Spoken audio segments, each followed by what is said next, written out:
তো গাইস এখানে একটা সেকেন্ড অর্ডারটা পেয়েছি, একটা রিপ্লেসমেন্ট অর্ডার, ঠিক আছে। তো অর্ডারটা নিয়ে কাস্টমারের লোকেশনে এসেছি আমি, কিন্তু ম্যাপ যেই গলিটা সাজেস্ট করছে আমাকে, সেই গলিটায় না কোনো রাস্তা নেই। তার মানে তারপরেও গলিটার ভিতরে ঢুকে আরো 50 মিটার দেখাচ্ছে। তো যাই হোক, আমি এখানে দাঁড়িয়ে একটু কাস্টমারকে ফোন করিনি, দেখি কি বলে আগে, লোকেশনটা এক্সাক্ট কোন জায়গাটা আছে সেটা জেনে নিই, কারণ আমাদের কোনো এপারেরই রাস্তা, এখানে মোটামুটি রাস্তাঘাট আমি চিনি।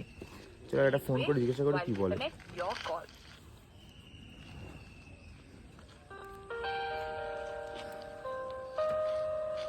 হ্যালো, ব্লিঙ্কিট থেকে বলছিলাম। অ্যাকচুয়ালি ম্যাম, আপনার ম্যাপটা যেখানে আমাকে সাজেস্ট করছে সেই গলির ভেতরে আর কোনো রাস্তা নেই।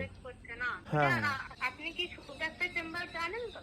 আচ্ছা, আমি এক্স্যাক্টলি কোনখানে দাঁড়িয়েছি বলুন তো? ওই পুজো হয়েছে না বটতলাটা, হ্যাঁ হ্যাঁ, চেম্বারটা, ওই চেম্বারটা উল্টো দিকে রাস্তাটায় ঢুকবো কি? হ্যাঁ হ্যাঁ, চেম্বারটার উল্টো দিকে রাস্তায় ঢুকে দিয়ে ডান দিকে আছে। আচ্ছা আচ্ছা, মানে ডান দিকে, মানে এই সিমেন্টের রাস্তাটা, বড় ড্রেন ছিল।